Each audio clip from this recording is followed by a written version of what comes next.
Good evening to all of us students. Now the first class of chemistry, the chapter matter in our surrounding. Okay, two chapters are finished, measurement and motion in physics.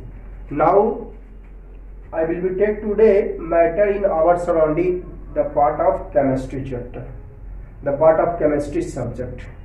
This chapter is the part of chemistry subject. Very and very easy chapter, may be access easy. Basic only and only basic concept can be discussed in this chapter. So now I will start matter in our surrounding. So perhaps definition of matter also had been discussing in early classes. What is matter? First of all, I will try to know what is matter, but before matter understand all and all, you can see all are matter. जो आप अपने चारों तरफ देख रहे हो वो सारे का सारा मैटर है। जिसको आप खुली आंखों से देख लिए वो सारा का सारा आपका मैटर है। जैसे कि आपको खुली आंखों से अभी क्या दिख रहा होगा? व्हाइट बोर्ड दिख रहा है। खुली आंखों से अभी व्हाइट बोर्ड दिख रहा होगा, तो यानी मैटर है। या आप आपके स्टडी रूम में होगा, टेबल होगा, बुक होगा, पेंसिल होगा, इरेजर होगा, शायद कुछ मार्कर भी रखे होंगे, छोटा सा कोई बोर्ड भी रखे होंगे, है ना, या बेड होगा, आपका बेडशीट होगा, है ना, बहुत सारे आपके रूम में भी दिख रहा होगा, पेन है आपके पास, तो सारा का सारा मैटर, जिसको आप देख रहे हो वो सारा का सारा मैटर, है ना। जो भी आप रोड पर निकल जाओ, गाड़ी देखते हो, है ना, रोड पर निकल जाओ, मार्केट में जरा वेजिटेबल्स, फ्रूट्स वगैरह वगैरह जो भी आप देख रहे हो वो सारा का सारा मैटर है। तो चलो मैं मैटर का डिफिनीशन आपको एक एग्जांपल से ही समझने का कोशिश करता हूँ। ये देखिए मैटर है, ये आपका एक मैं इरेजर रखा हूँ, ठीक है, व्हाइट बोर्ड मिटाने के लिए। ये इरेजर भी एक मैटर है। आप बताइए ये मैटर है तो ये कुछ जगह छेकेगा कि नहीं? हम यहाँ पे रखेंगे, कुछ जगह छेका ना, तो जगह छेका। इसका कुछ वजन भी तो होगा, तो होगा ना, 50 ग्राम 100 ग्राम कुछ तो वजन होगा, है ना। अब देखिए, अब जब ये चले, इसको फेंकेंगे तो रुकावट इसमें आएगा कि नहीं आएगा? ऐसा थोड़ी ना कि फेंकेंगे तो चल जाएगा अर्थ के पार, मून पर, है ना, चांद के पार चला जाएगा फेंकेंगे तो हमारे अर्थ पर ही, रूम में ही या क्लासरूम में ही रह जाए, ठीक है। तो ये रुकावट उत्पन्न करता है। छू कर पता करते हैं कि वो लगता है क्लाउड है, इरेजर है। तो वही मैंने डिफिनीशन में दिया, व्हिच ऑक्युपाइज स्पेस, जो जगह छेकता है, जो कुछ वजन रखता है, जो रुकावट उत्पन्न करता है, या जिसको महसूस करते हैं सेंस ऑर्गन से, ज्ञानेंद्रियों से, है ना। जैसे यही बुक जो है आपका एक मैटर है, तो इसका कुछ वजन है, वजन है, कुछ जगह भी छेकेगा। ये यहाँ पर रखेंगे, देखिए कुछ जगह छेक रहा है ना। इसको जब फेंकेंगे चलेगा तो ये रुकावट इसमें भी उत्पन्न होगा। विच प्रोड्यूसेज, देखिए क्या लिखा है, ऑक्युपाइज पे जगह छेकता है, वजन रखता है, कुछ प्रोड्यूसेज रेजिस्टेंस। वो रेजिस्टेंस मत समझिएगा इलेक्ट्रिसिटी वाला, रुकावट यहाँ पर रेजिस्टेंस का मतलब जो सेंस ऑर्गन छू कर भी महसूस कर सकते हैं ज्ञानेंद्रियों से। ज्ञानेंद्रिया कौन कौन हो गया?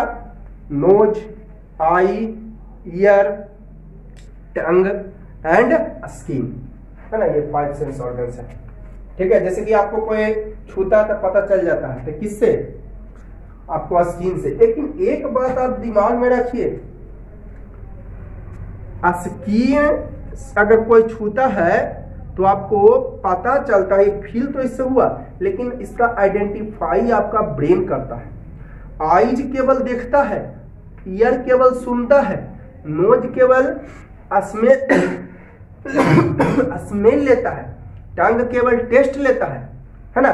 लेकिन जो भी आपका थिंकिंग है ये हमारा ब्रेन करता है।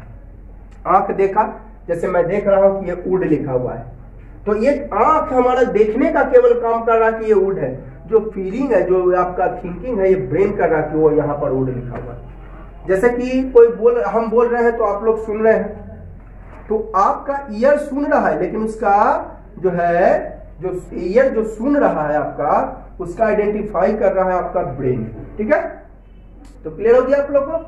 तो सेल्स ऑर्गन समझ गए। जैसे देखिए बुक ये सब सारा का सारा एग्जाम्पल, सबको जैसे टेलीविजन है उसका कुछ वजन होगा ही, जगह चकेगा ही, रुकावट उत्पन्न करेगा ही, छू करके ही पता कह सकते हैं। तो इस सारा का सारा मैटर है, ठीक है। जो भी आप देख लिए सब matter, all are matters in our surrounding, हमारे चारों सब मैटर है।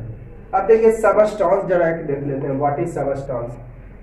तो ये भी एक प्रकार का matter, it is a type of matter, ये भी एक प्रकार का क्या है, मैटर है, which can not be separated, जिसको आप अलग नहीं कर सकते हैं, into other types of matter, दूसरे प्रकार में, बाय फिजिकल प्रोसेस। फिजिकल मैंने बताया था इंट्रोडक्शन क्लास में ही, फिजिकल मतलब नो चेंज इन प्रॉपर्टी,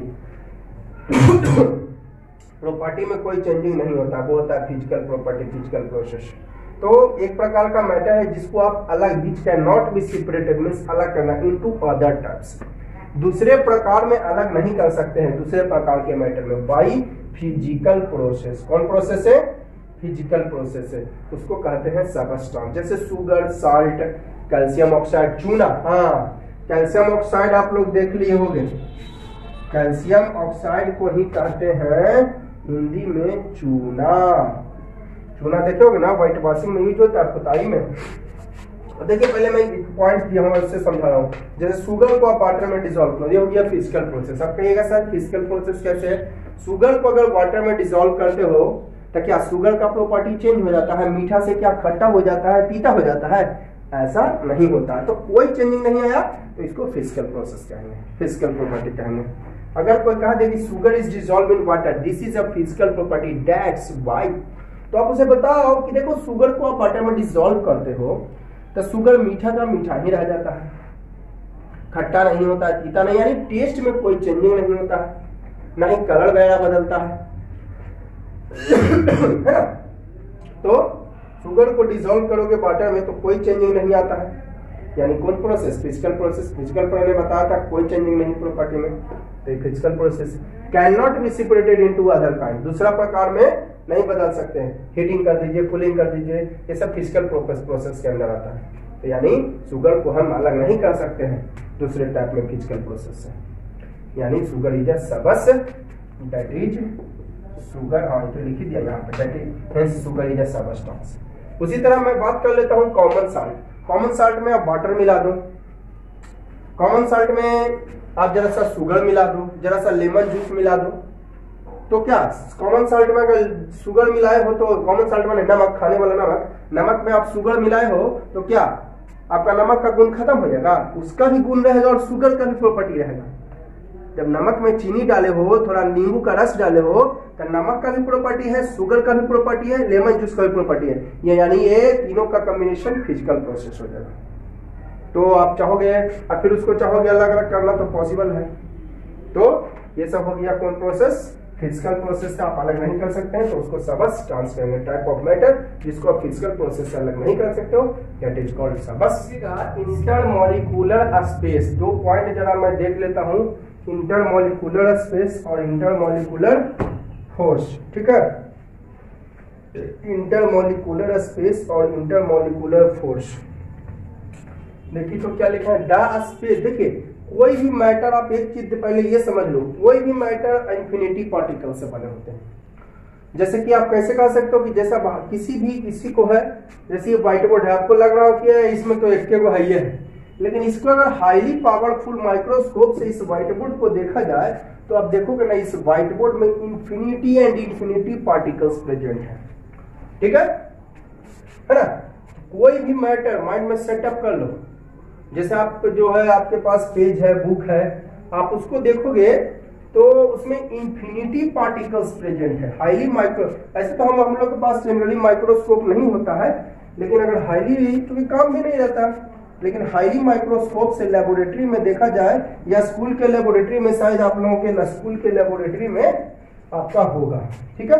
तो हाईली माइक्रोस्कोप से अगर देखिएगा ना आप अपने बुक के पेज को, तो देखिएगा पेज में बहुत सारे पार्टिकल्स प्रेजेंट हैं, ठीक है?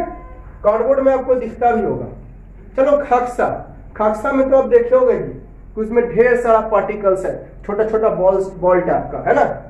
तो कोई भी मैटर इन्फिनिटी पार्टिकल से बना। कैसे प्रूव करोगे? तो माइक्रोस्कोप से देखो, हाईली पावरफुल माइक्रोस्कोप से, then you will see that there are infinity particles present in a matter. और हर दो पार्टिकल्स के बीच कुछ ये देखिए मैटर है, देखिए ये सब क्या है? पार्टिकल्स है। ये सब बता रहा है, ये आपका बता रहा है पार्टिकल्स, ठीक है, इन्फिनिटी पार्टिकल्स। और हर दो पार्टिकल के बीच कुछ खाली जगह है, इसी खाली जगह को बोलते हैं इंटरमॉलिक्यूलर स्पेस, है ना, the space between two particles of a matter, है ना, मैटर के दो पार्टिकल्स के बीच खाली जगह, the space between two particles of a matter, matter के दो पार्टिकल्स के बीच जो खाली जगह, ये खाली जगह इंटरमॉलिक्यूलर स्पेस कहलाता है, ठीक है। और इंटरमॉलिक्यूलर फोर्स, जिसको हम लोग वंडर वाल फोर्स भी कहते हैं, the force exerted between two particles of matter. ये देखिए, ये दो पार्टिकल है, तो ई लगा रहा है इस पर, आई लगा रहा है इस पर, उसी तरह ई लगा रहा, ई दोनों की बात करें तो ई लगा रहा है इस पर, ई लगा रहा है इस पर, हर एक दूसरे पर फोर्स लगा रहा है। इसी फोर्स के कारण जो है अपना शेप बनाए रहता है, इसी को बोलते हैं इंटरमॉलिक्यूलर फोर्स या van der Waal force. Due to van der Waals force, due to van der Waals force, है ना, मैटर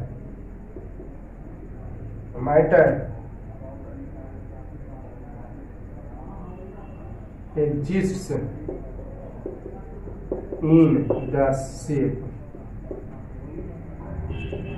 है ना, due to van der Waals force, मतलब van der Waal force, intermolecular force के कारण ही मैटर अपना शेप बनाए रखता है, मैटर शेप में रहता है। अगर इंटरमॉलिक्यूलर फोर्स कमजोर हो जाएगा ना, अगर इंटरमॉलिक्यूलर फोर्स कमजोर हो जाएगा तो व्हाइट बोर्ड में से एक एक पार्टिकल झड़ जाएंगे। अब व्हाइट बोर्ड कहाँ चला जाएगा इसका कोई आता पता नहीं है। अगर हमारा ही इंटरमॉलिक्यूलर फोर्स अगर डिस्टर्ब हो जाए तो हमारे बॉडी में से एक एक पार्टिकल अलग हो जाएंगे, और हाथ कहाँ, पैर कहाँ, हार्ट कहाँ, ब्रेन कहाँ, आई कहाँ, कोई पता नहीं। जैसे आप देखोगे, हाँ, दीवार पे पेंट किया जाता है, देखते हो, अगर पेंट को 2-3 साल तक, 4 साल तक ऐसे छोड़ देते हैं तो देखते हैं अपने अपने झड़ने लगता है। इसका मतलब उसका इंटरमॉलिक्यूलर फोर्स जो है वो डिस्टर्ब हो गया है, इंटरमॉलिक्यूलर फोर्स वीक हो गया है, कमजोर हो गया है। उसको स्ट्रॉन्ग बनाने के लिए इंटरमॉलिक्यूलर फोर्स स्ट्रॉन्ग फिर से पेंट कर दीजिए, हो जाएगा, ठीक है। तो इंटरमॉलिक्यूलर फोर्स के कारण ही मैटर एग्जिस्ट पाया जाता है अपने शेप में, है ना, रहना, एग्जिस्ट होने से रहना होता है, मैटर जो है अपना शेप में रहता है ना, किसके कारण? इंटरमॉलिक्यूलर फोर्स के कारण, वंडर वाल्स फोर्स के कारण जो है मैटर अपना शेप में, matter exist in on shape, OWN, on means अपना शेप में रहता है, ठीक है। अगर इंटरमॉलिक्यूलर फोर्स जैसे कि पेंट उंट करता है तो देखते हैं दीवार उवार झड़ जाता है 3-4 साल के बाद, यानी आप पर मकान बनाए, प्लास्टर कर दिए, पेंट उंट नहीं करते तो देखते हो बालू सीमेंट वाला अपने झड़ने लगता है। इसका मतलब इंटरमॉलिक्यूलर फोर्स उसका डिस्टर्ब हो गया, है ना, इंटरमॉलिक्यूलर फोर्स डिस्टर्ब हो गया, वीक हो गया तो अपने आप झड़ने लगेगा। किसी का भी इंटरमॉलिक्यूलर फोर्स डिस्टर्ब होगा तो अपने अपने झड़ने लगेगा। कपड़ा में भी होता है ऐसा। चलो ठीक है, इंटरमॉलिक्यूलर फोर्स समझ गए। और हर एक दो पार्टिकल के बीच जो खाली जगह हो उसको इंटरमॉलिक्यूलर स्पेस, और जो दूसरे पर पार्टिकल फोर्स लगाता है इसको बोलते हैं इंटरमॉलिक्यूलर फोर्स। अब हम लोग पढ़ेंगे कैरेक्टरिस्टिक्स ऑफ मैटर, या कहिए फिजिकल नेचर ऑफ मैटर। बात एक ही है, कैरेक्टरिस्टिक्स ऑफ मैटर या फिजिकल नेचर। फिजिकल नेचर मतलब प्रॉपर्टी में कोई चेंजिंग नहीं आएगी। फिजिकल प्रॉपर्टी का मतलब बताए थे there is no change in property, comes in the original set. अब matter is made by infinity particles. कैसे? जो मैंने बताया हाईली माइक्रोस्कोप से देखो पता चलेगा कि मैटर में इन्फिनिटी एंड इन्फिनिटी पार्टिकल्स हैं। हम लोग क्या पढ़ रहे थे? फिजिकल नेचर ऑफ मैटर यानी कैरेक्टरिस्टिक्स ऑफ मैटर, है ना। फिजिकल नेचर ऑफ मैटर कहिए या फिर कैरेक्टरिस्टिक ऑफ मैटर, ठीक है। तो पहला नंबर पर आते हैं कि particles is made by infinity particles, sorry matter is made by infinity particles, है ना। मैटर जो इन्फिनिटी पार्टिकल से बने होते हैं। इसको प्रूव भी किया। प्रूव करने के लिए क्या कर सकते हो कि माइक्रोस्कोप से देखोगे तो देखोगे कि बहुत सारे पार्टिकल्स है ना। अब सेकंड नंबर क्या लिखा? Particles of matter are too small to be imagined. मतलब मैटर का पार्टिकल्स इतना छोटा होता है कि सोच नहीं सकते हैं। इसका हिंदी हुआ the particles of matter are too small, यानी कि too T double O too हो फिर टू हो, इसका मतलब हो गया टी डबल ओ का हिंदी टू, इतना। टी डबल ओ है फिर कुछ लिखने के बाद टी हो तो समझिएगा किसका हिंदी इतना। मैटर का पार्टिकल्स इतना छोटा होता है टू बी इमेजिन मतलब सोच नहीं सकते हैं। ठीक है, अब देखिए इसको मैं एक्सप्लेन किया, एग्जाम में पूछे तो एक्सप्लेन नहीं करिएगा आप लोग, अगर पूछेगा एक्सप्लेन करने के लिए तब एक्सप्लेन कीजिएगा, अपना मन से एक्सप्लेन नहीं कीजिएगा, दिमाग नहीं लगाइएगा, ना तो एग्जामिनर के माथा गर्म हुआ ना तब मार्क्स वगैरह काट लेगा आपका। ठीक है, इसलिए मैं तो आपको समझाने के लिए नहीं एक्सप्लेन करता हूँ बउआ, आपको एग्जाम वगैरह पूछे तो एक्सप्लेन नहीं करना। ठीक है, मैं डीप में समझाता हूँ ताकि आप लोग को दिक्कत ना हो। The particles of matter are too small, इतना छोटा होता है कि हम सोच नहीं सकते हैं। जैसे देखिए एक एग्जांपल है, एग्जांपल लेने के लिए क्या किए, 1 लीटर ऑफ फ्रेश वाटर लिए, उसमें ऐड कर दिए 100 ml solution of blue colour, 100 ml blue colour डाल दिए, फिर ऐड 500 ब्लू कलर, फिर 500 ब्लू कलर, तो ऐसा ऐसा 5-6 टाइम्स कीजिए, then we see that there is also blue colour in the last. मतलब हम 1 लीटर पानी लिए, 100 ml ब्लू कलर का सोल्यूशन डाल दिए, फिर उसमें 500 ml पानी ऐड किए, फिर 500 ml ऐड किए, ऐसा ऐसा 5-6 बार 8 बार करिए, लास्ट में देखिएगा कि ब्लू कलर ही है। खाली फर्क क्या होगा कि कलर जो है इंटेंसिटी डिक्रीज हो जाएगा ड्यू टू इंक्रीजिंग वॉल्यूम का। देखिए पहले था 1 लीटर वाटर, अब फिर 500 ml, फिर 500 ml, फिर 500 ml, फिर 500 ml, तो वॉल्यूम बढ़ता जा रहा है ना जी। तब वॉल्यूम बढ़ेगा तब पढ़ लेते हैं density is equal to mass by volume, volume बढ़ता जा रहा है तो डेंसिटी कम जाएगा, तो ये लिखे इंटेंसिटी का मतलब यहाँ पर समझिएगा तीव्रता यानी डेंसिटी, कहाँ लिखे intensity of colour decrease due to increasing volume, volume बढ़ा डेंसिटी कम गया। तो दिस एक्टिविटी प्रूव्स दैट कितनों आप मिला दीजिए ब्लू का ब्लू कलर है ही, इससे साबित होता है कि सच में आपको बहुत छोटा पार्टिकल्स होता है। अगर बहुत बड़ा पार्टिकल्स होता ना तब आप 500 ml 5-6 बार पानी मिलाते तो लास्ट में खत्म हो जाता। अगर बहुत बड़ा पार्टिकल्स रहता तो, है ना, मैटर का पार्टिकल्स इतना छोटा होता है कि हम सोच नहीं सकते हैं। चलो छोड़ो, ये छोड़ो ना भाई, आप ऐसा करो ना, छोड़ो इसको, आप 1 लीटर वाटर लो, उसमें आप जो है 10 ml, चलो 1 लीटर 1 kg शुगर लो, 1 kg क्या लो शुगर, उसमें आप मिला दो 1 kg वाटर तो मीठा लगेगा, फिर 1 kg मिला दो तो भी मीठा लगेगा, फिर 1 kg मिला दो फिर तो भी मीठा लगेगा, फिर 1 kg मिला दो तो भी मीठा ही लगेगा। मैंने कितना मिलाइए मीठा लगेगा ही लगेगा, कहीं मीठापन कमते जाएगा क्योंकि पानी ज्यादा हो गया। तो उस तरह से इससे पता चलता है कितना आप पानी डाल दो मीठा का मीठा रहेगा ही, कहीं मीठा कम जाएगा बढ़ जाएगा वो अलग बात है, लेकिन मीठा रहेगा ही रहेगा। इससे पता चलता है कि आप कितना पानी मिलाओ मीठा का मीठा रहेगा, यानी आपका जो है मैटर का पार्टिकल्स बहुत छोटा होता है, तब तो कितना पानी मिलाने पर आपको मीठापन रह गया। वही प्रूव करता है कि कलर ऑफ यहाँ पर this solution of blue colour it contains millions of small particles, है ना। जैसे मीठा नहीं गया तो इसका मतलब इंफिनिटी पार्टिकल्स है 1 kg शुगर में। अब तीसरा लिखा है particles of some matter are in constant motion या spread in our surrounding. Particles of some matter मैंने लिखा है मैटर का कुछ पार्टिकल्स कांस्टेंट मोशन में होता है और या फिर पूरे चारों तरफ फैल जाता है। मैटर का कुछ पार्टिकल्स कैसे भाई, आप ऐसा कीजिए ना, कुछ पार्टिकल्स कांस्टेंट मोशन में होता है, मैंने क्या लिखा पार्टिकल्स ऑफ सम मैटर, मैंने ये नहीं कहा कि पार्टिकल्स ऑफ ऑल मैटर। क्या लिखा है the particles of some matter, क्या लिखा है the particles of some matter, कुछ पार्टिकल्स के मैटर, सारे के सारे पार्टिकल्स के मैटर नहीं, है ना, कांस्टेंट मोशन में होते हैं या फिर चारों तरफ फैल जाते हैं वो। जैसे कि एक अगरबत्ती लीजिए, अगरबत्ती आप रखे हुए दूर से आपको कोई स्मेल नहीं देगा, आप उसको जला दीजिए, आप दूर में रहिए, स्मेल आपको देगा। इससे पता चलता है कि उसका पार्टिकल चारों तरफ फैल गया, है ना। वही तो मैंने कहा कि particles of some matter spread in all surrounding. जैसे मैं क्या लिखा एक्सप्लेन कर दिया एक एग्जांपल से, ठीक है। एक सब एग्जाम में आपको नहीं लिखना, ये तो मैं समझाने के लिए कर रहा हूं। मैं क्या लिया टेक एन इंसेंस स्टिक, मतलब अगरबत्ती जिसको कहते हैं आप लोग। इंसेंस स्टिक का हिंदी होता है अगरबत्ती, इंग्लिश में भी लिख दिया अगरबत्ती। इन योर रूम, अपने रूम में अगरबत्ती रखो, then you can not get its smell from a distance. दूर से स्मेल, हाँ एकदम नाकिया सटा के सूंघोगे तो सा स्मेल आवे करेगा उसका परफ्यूम का, लेकिन ऐसे दूर में रख दो आप यहाँ, जैसे कि आप 10 मीटर की दूरी पर हो तब आपको स्मेल नहीं पता चलेगा। अब उसी को जला दो, लाइट मैंने यहाँ पर प्रकाश नहीं जलाना, इसको जला दो, be the matchbox. You can now get its smell even if you are sitting at a distance. आप दूर में भी बैठे हो तब भी आप इसका स्मेल पाओगे, because the particles of perfume present in the stick freely mixed in the with particles of air. क्योंकि जो उसमें परफ्यूम प्रेजेंट है अगरबत्ती में वो पूरा हवा में फैल गया, यानी चारों तरफ फैल गया रूम में, तो इससे पता चलता है कि पार्टिकल्स ऑफ इंसेंस स्टिक यानी अगरबत्ती स्प्रेड इन द सराउंडिंग, है ना। अब बाकी आप जलाओ, हुमाद के भी जलाओ, हुमाद में भी वही बात है, हुमाद जलाओ तो देखो पूरा रूम में फैल जाएगा उसका स्मेल, है ना। तो इससे पता चलता है कि आपका कुछ पार्टिकल्स के मैटर जो है, कुछ मैटर के पार्टिकल्स चारों तरफ फैल जाते हैं।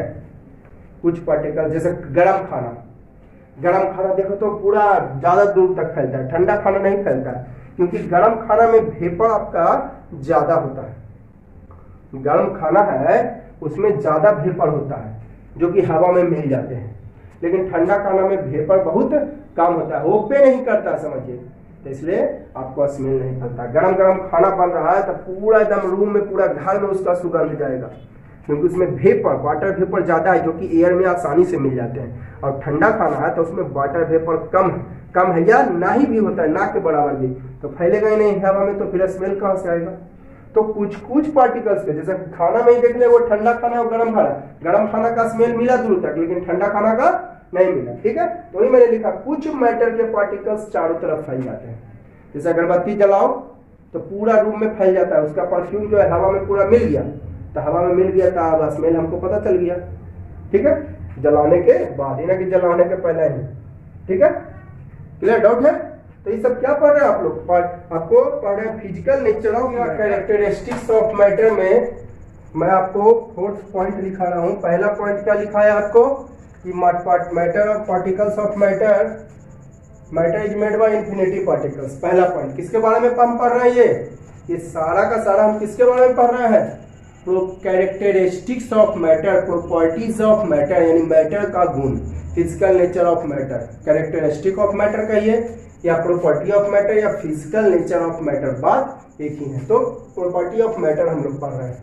क्या पढ़े थे पहला कि matter is made by infinity particles, है ना। दूसरा पढ़े थे कि पार्टिकल्स आपका particles of matter are too small to be imagine, इतना छोटा होता है कि देख नहीं सकते हैं, है ना। तीसरा पढ़े थे particles of some matter are in constant speed, है ना, constant motion, particles of some matter spread in all over surrounding, जैसे कि अगरबत्ती जलाए थे तब पूरा में फैल गया था, है ना। चलिए आप चौथा नंबर पढ़ रहे हैं कि particles of matter attract each other, एक दूसरे को क्या करता है, अट्रैक्ट करता है। कैसे कहिएगा कि अट्रैक्ट कर रहा है, मान लेते हैं जैसे देखिए वो छोटा सा ब्रिक का टुकड़ा ले लिए, वो आयरन ले लिए, अब दोनों पर फोर्स लगाए तो देखें कि ब्रिक आसानी से टूट गया और आइटा जो नेल है आसानी से नहीं टूटेगा। अगर एक छोटा सा ब्रिक, आइटा जिसको कहते हैं ईंट, ब्रिक मीन्स होता है ईंट, ब्रिक मीन्स ईंट, एक छोटा सा ईंट का टुकड़ा लेते हैं, एक छोटा सा लोहा का टुकड़ा लेते हैं, तो कौन आसानी से टूट जाएगा, तो ब्रिक आसानी से टूट जाएगा और आयरन नेल आसानी से नहीं टूटेगा लेकिन बहुत डिफिकल्ट होगा तोड़ने में उसको। तो इससे प्रूव होता है कि कम फोर्स लगाना पड़ा ब्रिक में और ज्यादा फोर्स लगाना पड़ा आयरन नेल में। तो आखिर उसके पास फोर्स था तब तो हम फोर्स लगा के तोड़े, अगर उसके पास फोर्स नहीं होता, अगर उसके पास फोर्स नहीं होता तो वो आसानी से टूट जाता, है ना। तो इस एक्टिविटी से हमें पता चलता है कि एक दूसरे को अट्रैक्ट कर रहा था तब तो फोर्स लगा उसमें, है ना, अट्रैक्ट कर रहा था तब तो this activity proves that particles of some matter attract to each other, है ना, because due to this intermolecular force matter is held together. इसी फोर्स के कारण, इसी को बोलते हैं इंटरमॉलिक्यूलर फोर्स, मैटर एक दूसरे को पकड़े हुए हैं, ठीक है। क्या फिर से मैं रिपीट कर रहा हूँ, मैं क्या पढ़ रहा हूँ, प्रॉपर्टीज ऑफ मैटर पढ़ रहा हूँ। क्या पढ़ रहा हूँ, प्रॉपर्टीज ऑफ मैटर। कि एगो छोटा सा ब्रिक का टुकड़ा लिए, मैटर का पार्टिकल्स एक दूसरे को अट्रैक्ट करता है। कैसे? वो ईंटा ले लिए, ईंटा का टुकड़ा ले लिए, वो लोहा के कांटे ले लिए। तो ईंटा का टुकड़ा आसानी से टूट गया, लेकिन लोहा के कांटे बहुत डिफिकल्ट हुआ टूटने में। ठीक है, तो इससे पता चलता है कि ईंटा पे कम फोर्स लगाना पड़ा होगा और नेल पे ज्यादा फोर्स। तो आखिर उसके पास फोर्स था, वो एक दूसरे को पकड़े हुए था, तब तो फोर्स लगा के उसको तोड़े। अगर एक दूसरे को नहीं पकड़े हुए रहता तब बिना फोर्स लगाए हुआ अलग होता, तब फोर्स लगाए तब टूटा। इससे पता चलता है कि एक दूसरे को वो अट्रैक्ट कर ले है। ऐसी इसको बोलते हैं इंटरमोलिकुलर फोर्स, अंदर में अट्रैक्ट किए हुए है तो इंटरमोलिकुलर फोर्स। इससे पता चलता है कि एक दूसरे को अट्रैक्ट किए हुए, इसी इंटरमोलिकुलर फोर्स के कारण मैटर जो है एक साथ जुड़ा हुआ है। जैसे मैंने बताया व्हाइट बोर्ड, व्हाइट बोर्ड एक पार्टिकल्स हैं ढेर सारे एक दूसरे से जुड़े हुए इंटरमोलिकुलर फोर्स के कारण। अगर इंटरमोलिकुलर फोर्स डिस्टर्ब होता है एक एक करके सब झड़ जाएगा। जैसे कि पेन टून 3-4 साल के बाद अपने अपने झड़ने लगता है, इंटरमोलिकुलर फोर्स वीक हो गया इस तरह से। तो अगला लिखा है कि particles of matter have empty space between them, है ना। मैटर के पार्टिकल्स के बीच कुछ खाली जगह होता है जिसको हम लोग बोलते थे इंटरमोलिकुलर स्पेस। कैसे पता कर सकते हैं? आप क्या कीजिए ना कि मान लेते हैं आधा गिलास आप क्या ले लिए, वाटर, है ना, आधा गिलास वाटर ले लिए। ठीक है, ये वाटर है। अब इसमें थोड़ा सा शुगर पार्टिकल्स ऐड कर दीजिए। थोड़ा सा क्या ऐड कर दीजिए? Add some amount of sugar. तो आप क्या देखिएगा ना कि लेवल वही का वही रहेगा। शुरू में लेवल था मान लेता हूं 5 सेंटीमीटर, तो बाद में सुगरवा थोड़ा सा, हर किसी का एक सीमा होता है, थोड़ा सा ही ना कि 10 केजी चीनी मिला दीजिएगा, 1 केजी चीनी मिला दीजिएगा, है ना। 100 ग्राम पानी है और हमें 1 केजी चीनी मिलाइएगा, तो लिमिट में 100 ग्राम पानी है तो उसमें 10 ग्राम चीनी मिला दीजिए। तो आप क्या देखिएगा ना कि चीनी डालने के बाद भी, घुलने के बाद घुल जाएगा, उसके बाद चीनी डालने के बाद भी इसका लेवल वही का वही है ना। क्या देखिएगा कि यहाँ पे लिखे then we see that there is no change in level of water because this sugar particles, है ना, disappear in the gapping between the particles of matter, जिसको हम लोग बोलते हैं इंटरमोलिकुलर स्पेस, है ना। ठीक है, यही जो शुगर पार्टिकल्स है आफ्टर, हाँ, हिलाने के बाद, घुलने के बाद, ठीक है, घुलने के बाद लिख देते हैं आफ्टर डिसॉल्विंग, आफ्टर डिसॉल्विंग, घुलने के बाद। ठीक है, तो क्या हो गया कि शुगर पार्टिकल लेवल कुछ नहीं, कहीं नहीं बढ़ा, क्योंकि जो शुगर पार्टिकल्स होता है, जो गैपिंगवा देख रहे हैं ना, गैपिंग दिख रहा है ना, गैपिंगवा में जाके बैठ गया। गैपिंग, हर दो पार्टिकल्स के बीच कुछ गैपिंग होता है। सबसे पहला प्रॉपर्टी लिखा थे कि गैपिंगवा में जाके बैठ गया, इसलिए लेवल वही का वही है। ठीक है, जैसे आपके रूम में एक सोफा है, चलो बेंच है, बेंच, क्लासरूम में आपका एक बेंच है, उसमें बैठा हुआ था एक बेंच पर जो है 3 स्टूडेंट। अब उसमें एक स्टूडेंट आके और बैठ गया, जगह था तब ना, तब बेंच 5 फीट से 6 फीट हो जाएगा, 5 फीट ना रहेगा जी। तो वो कहाँ हो गया, बैठ गया जाके, उस जगहिया था, उस जगहिया में जाके बैठ गया, इसलिए लेवल में कोई चेंजिंग नहीं होगा। इससे पता चलता है कि कुछ खाली जगह था, तब तो जाके लेवल वही का वही है। एक बार मैं फिर से दोहराता हूँ, क्या लिखा है? The particles of matter some empty space between them, matter के पार्टिकल्स के बीच कुछ खाली जगह होता है। कैसे प्रूव कर सकते हैं इसको? एक्सप्लेन देखिए मैं कर, ये सब एग्जाम में आपको एक्सप्लेन लिखना नहीं है, मैं एक्सप्लेन कर रहा हूँ। आधा गिलास पानी लीजिए, लेवल माप लीजिए, अब उसमें थोड़ा सा शुगर डाल दीजिए, तो हम देखते हैं क्या कि there is no change in level of water, water के लेवल में कोई चेंजिंग नहीं हो। क्यों? क्योंकि शुगर पार्टिकल्स डिसअपियर, मतलब गायब हो जाता है, गायब होता, उपा जाता है ओड़े में, लेकिन गायब होकर मिल जाता है किसमें? Gapping between particles of matter, जिसको हम लोग इंटरमोलिकुलर स्पेस कहते हैं। आफ्टर डिसॉल्विंग, घुलने के बाद, है ना, घुलने के बाद, है ना। Hence level does not change, hence level of water, यहां पर थोड़ा सा लिख देता हूं बढ़िया से, after dissolving, hence level of water does not change, तो लेवल ऑफ वाटर चेंज नहीं होता है। लेवल ऑफ वाटर चेंज नहीं होता है। तो यह एक्टिविटी साबित करता है कि कुछ खाली जगह होता है मैटर के पार्टिकल्स के बीच। खाली जगह था तब तो जाके बैठ गया और लेवल वही का वही रहा। जैसा कि मैं बताऊं, आपके बेंच क्लासरूम में 6 फीट का बेंच है, 2 बच्चा उस पर बैठा हुआ है और एक तीसरा बच्चा और आके बैठ गया, तो 6 फीट से 8 फीट हो जाएगा, 6 ही फीट रहेगा। या फिर एक बच्चा और भी बैठ गया तो फिर 4, तो खाली जगह ही था उसी में ना बैठ गया जी। तो लेवल में कोई चेंजिंग हुआ? इससे पता चलता है कि दो पार्टिकल्स के बीच खाली जगह था, 2 स्टूडेंट के बीच कुछ खाली जगह था, तब तो आपका कोई चेंजिंग नहीं हुआ लेवल में। ठीक है, और क्या लिखा है? Matter can be exist in all 3 state, solid, liquid and gas. Clear हो गया ये? कैसे कह सकते हैं कि कुछ खाली जगह है? कैसे कह सकते हैं कुछ खाली जगह है? जैसे आप 1 लीटर पानी लीजिए, थोड़ा नमक डाल दीजिए 50 ग्राम, तो देखिएगा कि पानी का लेवल वही है। क्यों? वो कहाँ गया नमक? तो नमक गया जो जगह खाली था, देखिए यही है, दोनों के बीच जगह है ना खाली, ये जगह यही हो गया इंटरमोलिकुलर स्पेस, यही जगह में जाके बैठ गया, इसलिए लेवल में कोई चेंजिंग नहीं होता। इससे पता चलता है कुछ खाली जगह है। ठीक है, या फिर नींबू का रस थोड़ा मिला दो, 1 लीटर वाटर लो, उसमें थोड़ा नींबू का रस मिला दो, तब क्या देखोगे? अगर पहले से लेवल था ग्लास में 10 सेंटीमीटर का, तब नींबू का रस वो पूरा नींबू घोर दिए तो भी 10 सेंटीमीटर रहेगा। क्यों? क्योंकि वो कहाँ दिया नींबू का रस? ये जो खाली जगह है ना नींबू के रस में, पानी है, पानी के बीच जो खाली जगह है वहीं जाके नींबू का रस बैठ गया, तो लेवल वही का वही है। इससे पता चलता है कि कुछ खाली जगह था तब तो लेवल वही का वही है, अगर खाली जगह नहीं होता तो लेवल बढ़ जाता। ठीक है, ये मैटर जो है तीनों स्टेट में पाया जाता है, सॉलिड में भी, लिक्विड में भी। और अब देखिए कैरेक्टरिस्टिक्स ऑफ मैटर में कुछ और पढ़ रहे हैं, है ना। मैटर का गुण हम लोग पढ़ रहे हैं, इसके पास डेंसिटी होती है। कैसे भाई? डेंसिटी का फॉर्मूला पढ़े हैं, मास बाई वॉल्यूम। आप बताइए, मास है, वॉल्यूम है, तो डेंसिटी होना ही है। तो आगे लिखा दिए कि इसके पास कुछ वॉल्यूम होता है, कुछ, जैसे कि देख लो ना, यही आपका मैटर है। अरे सब तो मैटर ही है जी। ईट किसके लिए यूज किया? मैटर के लिए। It has density, matter has density. It has melting and boiling point, matter has melting and boiling point. It expands or contraction according to heat, then matter expands or contraction according to heat. Heat has some volume, matter has some volume. Heat has mass, matter has mass. तो ईट किसके लिए? Pronoun है, noun के लिए use हुआ, matter के लिए use हुआ गया है। ईट हैज डेंसिटी है। कैसे भाई?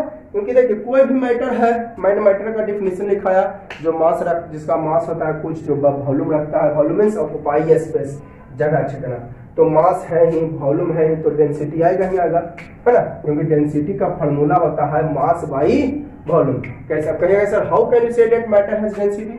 तो कहिएगा matter has some mass and volume, that is density sure and sure. Matter has some mass and volume. जैसे यही देखिए एक मैटर है, इसका कुछ वजन होगा 15 ग्राम 20 ग्राम, है ना। वॉल्यूम कुछ जगह भी छकेगा, व्हाइट बोर्ड पर रखें जगह भी छकेगा, जमीन पर रखेंगे जगह भी छकेगा, यानी वॉल्यूम हो गया। तो मास और वॉल्यूम है तो डेंसिटी होगा। मेल्टिंग और बॉइलिंग पॉइंट इसका भी कुछ होता है, यहाँ पर क्लियर कर दिया मैं। एक फैलता है, सिकुड़ता है अकॉर्डिंग टू हीट। हीट देने पर फैलेगा और हीट कम होने पर सिकुड़ेगा, मतलब गर्म होने पर फैलता है, ठंडा होने पर सिकुड़ता है। इसके पास कुछ वॉल्यूम होता है, कुछ मास होता है। मैटर के सब किसका प्रॉपर्टी हम लोग पढ़े? मैटर का प्रॉपर्टी पढ़े। अब देखिए मेल्टिंग पॉइंट और बॉइलिंग पॉइंट बड़ा है, उसको मैं समझा रहा हूँ। मेल्टिंग पॉइंट मतलब गलना, मेल्ट माने गलना, तो वह लोएस्ट टेम्परेचर, कम से कम टेम्परेचर जिस पर सॉलिड स्टार्ट मेल्ट, सॉलिड पिघलना शुरू करता है। द लोएस्ट टेम्परेचर, वह कम से कम टेम्परेचर जिस पर सॉलिड पिघलना शुरू करता है, this temperature called melting point. जैसे आइस 0 डिग्री सेल्सियस पर पिघलना शुरू करता है, तो ये मेल्टिंग पॉइंट ऑफ आइस हो गया 0। ऐसा नहीं है कि -2 या -3 पिघलना है 1 डिग्री सेल्सियस पर। जैसे आइसक्रीम देख लीजिए, क्या आइसक्रीम हाथ में रखे रखे नहीं गलता है? तो 0 डिग्री सेल्सियस है। आप आइसक्रीम खाते हो ना जी, तो आइसक्रीम हाथ में रखे रखे गल जाता है, तो क्या हमारे चारों ओर 0 डिग्री सेल्सियस है? नहीं। तो आइसक्रीम गल जाता है अपने आप हाथ में रखे रखे, इसका मतलब हमारा भी सही बात है, टेम्परेचर 0 से ज्यादा ही होगा। अरे टेम्परेचर तो 30, 32, 35, 46 से चल जाता है जी। तो ऐसा नहीं है कि 5 डिग्री सेल्सियस पर 10 डिग्री सेल्सियस पर बर्फ नहीं पिघलता है, लेकिन स्टार्ट कब करना पिघलता है शुरू? 0 डिग्री सेल्सियस पे। तो ये हो गया मेल्टिंग पॉइंट, जिस पर पिघलना, जिस टेम्परेचर पर पिघलना शुरू करता है वो मेल्टिंग पॉइंट, और जिस टेम्परेचर पर उबलना शुरू करता है वो boiling point. The last temperature at which liquid starts boil, जिस पर लिक्विड उबलना शुरू करता है, ध्यान रहे उबलना शुरू करता है, तो this temperature called boiling point. जैसे पानी 100 डिग्री सेल्सियस पर उबलना शुरू करता है, दैट इज बॉइलिंग पॉइंट। एक नजर फिर देख लीजिए, melting point the lowest temperature at which solid starts melt, वह कम से कम टेम्परेचर जिस पर सॉलिड पिघलना शुरू करता है, ध्यान रहे पिघलना जिस टेम्परेचर पर शुरू किया कॉल्ड मेल्टिंग पॉइंट, और जिस पर उबलना शुरू किया, बॉइलिंग शुरू किया, कॉल्ड बॉइलिंग पॉइंट। आइस जो है 0 डिग्री सेल्सियस पर पिघलना शुरू किया तो मेल्टिंग पॉइंट हो गया 0। वाटर 100 डिग्री सेल्सियस पर उबलना शुरू किया तो boiling point of water 100 degree Celsius. Now that's all from for today, okay. तो वीडियो खत्म कर रहा हूँ। वीडियो खत्म करने के पहले मैं एक बात आप लोग से जरूर बोलूंगा, बार बार बोलता हूँ, आज भी मैं बोल रहा हूँ, अगर वीडियो अच्छी लग रही है तो प्लीज आप इसे लाइक कर दीजिए, सब्सक्राइब कर दीजिए और दोस्तों को शेयर कीजिए। साथ ही बगल में जो बेल आइकन क्लिक होगा उसे जरूर क्लिक कीजिए, है ना, ताकि जितना ही मैं वीडियो अपलोड करूं उसका नोटिफिकेशन सबसे पहले आपको पहुंच जाए, ठीक है।